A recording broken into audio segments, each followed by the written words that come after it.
আসসালামু আলাইকুম বন্ধুরা। আজকে দেখাবো সোলারের ক্ষেত্রে ডিসি তারের গুরুত্ব এবং কিভাবে সঠিকভাবে ওয়ারিং করতে হয়। তো সোলারের ক্ষেত্রে ডিসি তারের গুরুত্ব অপরিসীম, কারণ সোলার যেহেতু ডিসি লাইন পরিচালিত হয়, সেখানে অবশ্যই ডিসি তার দিয়ে ওয়ারিং করতে হবে। এক্ষেত্রে এসি তার দিয়ে ওয়ারিং করলে ওয়ারিং হবে ঠিক আছে, কিন্তু ভোল্টেজ অনেক কমে যাবে, এম্পিয়ারও লস করবে। তো এর জন্য অবশ্যই আমাদের ভালো মানের ডিসি তার নির্বাচন করে নিতে হবে। তো লঞ্জি প্যানেলের ক্ষেত্রে এখানে MC4 কানেক্টর দেওয়া থাকে, মেল ফিমেল দেওয়া থাকে। আমি আরেকটা মেল ফিমেল কানেক্টর কিনে 6 RM তার দিয়ে সুন্দরভাবে লাগিয়ে দিয়েছি। আমার 6 RM তারের উপরে আলাদা পাইপ দিয়ে কোটিং করে দিয়েছি।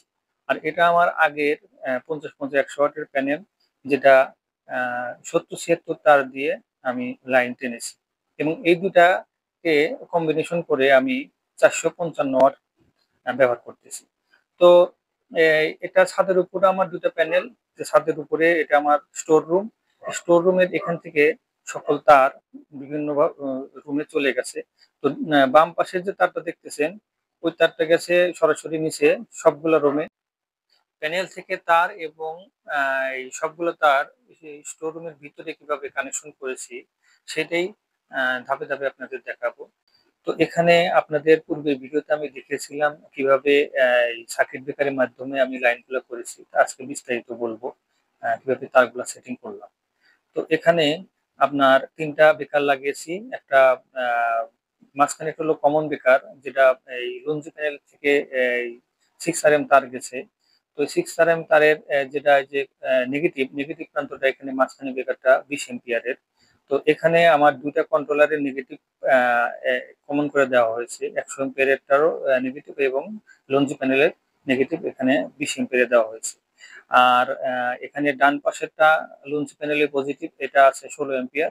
আর বাম পাশেরটা আছে 10 এম্পিয়ারের বেকার, এখানে 100 ওয়াটের থেকে যে লাইনটা আসছে এখানে। আর দুইটা প্যানেলের যে পজিটিভ লাইন, সেটা সরাসরি কন্ট্রোলারে চলে গেছে।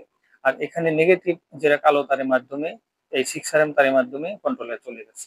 তো কন্ট্রোলার থেকে ব্যাটারিতে যে গেছে, এই তারটা দেওয়া হয়েছে 8 RM। তো এই তারটাই আমার কাছে ছিল, এখানে 10 RM দিলে সবচেয়ে ভালো হতো। তো আপাতত যেহেতু আমার ছোট ব্যাটারি, এই 8 RM যথেষ্ট। এটাতে 20 এম্পিয়ার পর্যন্ত লোড দিতে পারে। আর এখানে আবার 6 এম্পিয়ার তার দিয়ে আমি এখানে একটা ডিসি ব্রেকারের মাধ্যমে আহ, পুরোপুরি সার্ভিস লাইনে দিয়েছি।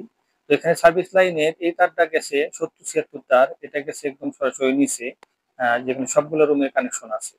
আর এখানে যে এই ডান পাশের তারটা দেখতেছেন, এই তারটা সরাসরি গেছে আমার রুমে। সরাসরি এখান দিয়ে নিচে আমার রুমে এক্সট্রা করে দিয়েছি, যেহেতু আমার রুমের লোড বেশি। আমি ফ্যান চালাই, বেশি করে লাইট জ্বালাই। তো যে কোনো রুমের লোড বেশি থাকলে আপনাদের এখান থেকে সরাসরি আলাদা লাইন টানতে হবে। একই তারের উপরে যদি লোড বেশি দেন, তাহলে কিন্তু আপনাদের ভোল্টেজ ড্রপ করবে। একই সাথে 4-5টা লাইট ফ্যান এগুলো চললে আপনাদের লোড অনুযায়ী তার নির্বাচন করতে হবে। তো আমার এখানে যে তারগুলো দেওয়া হয়েছে 70-76 তার, এগুলো খুব ভালো মানের তার। এগুলো আমি ধোলাইখাল থেকে কিনেছিলাম কেজি দরে, প্রতি কেজি 600 টাকা করে পড়েছে। যেখানে আমি সুন্দরবন স্কোয়ার এবং কাপ্তান বাজার কমপ্লেক্সে দাম চেয়েছিল 106 টাকা প্রতি গজ। সেখানে আমার গজ পড়েছে 50 টাকার মতো। তো আপনারা গিয়ে যদি এরকম দেখে শুনে কিনতে পারেন, তাহলে খুব ভালো মানের তার পাবেন অল্প টাকায়। তো তারগুলা কেমন, তার স্যাম্পল যদি আপনাদের দেখাই, সে তারগুলা খুব পিতলের এবং ভালো মানের। আমি দেখে কেটে কিনেছি। আপনি যখন তার কিনবেন, তখন তার কেটে গেজ বের করে এবং সেই গেজগুলো একদম ঘষে তামা কিনা দেখে কিনবেন, কারণ এই তামার ভিতরে আপনার সিলভার দেওয়া থাকে, সিলভারের উপর তামার প্রলেপ দেওয়া থাকে। তো এরকম হলে কিন্তু আপনাদের তার দেখা যাবে ঠিকই, গেজও দেখা যাবে ঠিকই, কিন্তু তার আপনারা 1 নাম্বার পাবেন না। তো তার এরকম ভাবে বের করে গেজগুলা ভালো করে ঘষে দেখবেন তামা কিনা। যদি তামা থাকে তাহলে অবশ্যই বুঝবেন যে তারের মান ভালো আছে। তো এভাবে আপনারা তার নির্বাচন করে যদি সোলার সিস্টেমে লাগাতে পারেন, তাহলে পুরোপুরি ভোল্টেজ পাবেন, ভোল্টেজ ড্রপ হবে না, এবং আপনাদের সোলার সিস্টেম খুব ভালোভাবে পরিচালিত হবে। তো আজকের ভিডিওটা এ পর্যন্তই। পরবর্তী ভিডিওতে আমি নিচে কিভাবে তার সেটিং করেছি সেগুলা পার্ট টু পার্ট দেখাবো। তো ভিডিও ভালো লাগলে লাইক শেয়ার করবেন, সাবস্ক্রাইব করে পাশেই থাকবেন। খোদা হাফেজ।